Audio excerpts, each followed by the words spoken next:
अस्सलामुअलैकुम dear viewers, मैं हूं मोहम्मद आरिफ। आज हमारा टॉपिक है इंट्रोडक्शन ऑफ इंग्लिश। इंग्लिश का तारुफ, जिसमें लिखा हुआ है English language. English language is a course book for the students and teachers of introductory and linguistics. इसका मतलब है इंग्लिश लैंग्वेज, इंग्लिश ज़बान। अ कोर्स बुक मीन्स के सिखाने वाली बुक। इसको collection of words of English भी कह सकते हैं। फॉर द स्टूडेंट्स, जो कि स्टूडेंट्स के लिए, एंड टीचर्स, और टीचर्स के लिए भी है। ऑफ इंग्लिश इंट्रोडक्टरी, इंट्रोडक्टरी का मतलब है इब्तदाई। इब्तदाई लिंग्विस्टिक्स, लिंग्विस्टिक्स का मतलब है ज़बानों का मुकाबला, जो कि इसका पूरा मतलब बनता है उर्दू में a course book for the students. A course book for the students and teachers English. इब्तदाई बुक होती है जो कि ज़बान इंग्लिश सिखाने के लिए स्टूडेंट्स और टीचर्स के लिए। डियर व्यूअर्स, अब हम पढ़ेंगे history of English. History of English. English language 8th and 9th century में शुरू हुई थी।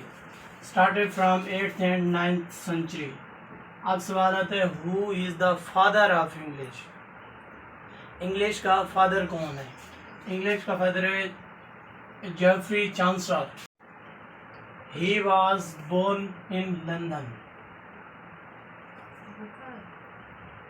जेरी चांसलर, जो कि था फादर ऑफ इंग्लिश, वो एक ऑथर भी था।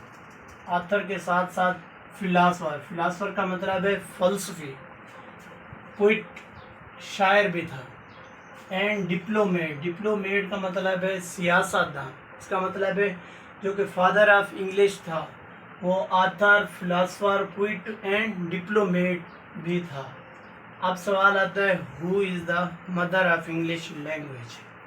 तो यहाँ पे लिखा हुआ है Virginia Woolf. Virginia Woolf she is also from London, जो कि लंदन से है। She was born in 1882। Her works translated more than 50 language. Virginia Woolf, जो कि मदर ऑफ इंग्लिश लैंग्वेज थी, उसने 50 से ज़्यादा लैंग्वेज को ट्रांसलेटेड किया है। She was mother of English Virginia Woolf. She was died in 1949, जो कि 1941 को फौत हो गई थी, जिसकी एज थी 59 years। She was 59 years old when now the topic is importance of English। English की क्या अहमियत है? ये डेफिनेशन लिखी हुई है, English is a international communication language. English एक इंटरनेशनल कम्युनिकेशन लैंग्वेज है।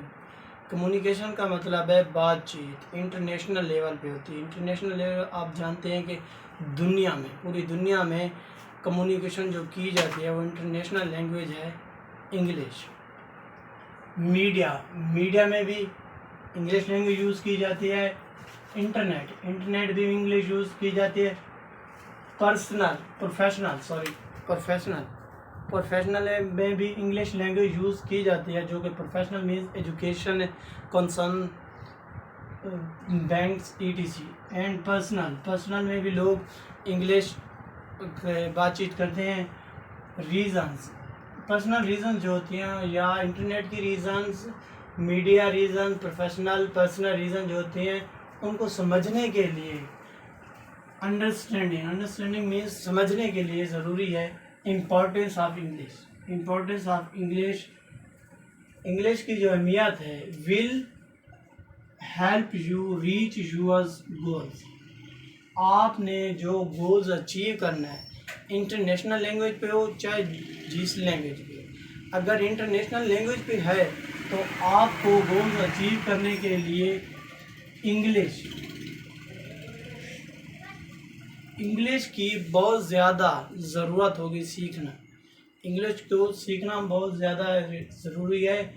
आपने जो बातचीत करनी है अपने गोल्स को अचीव करने के बाद वो इंग्लिश में ट्रांसलेट कीजिए। इम्पोर्टेंस ऑफ इंग्लिश इसलिए ज़रूरी है। Thank you very much.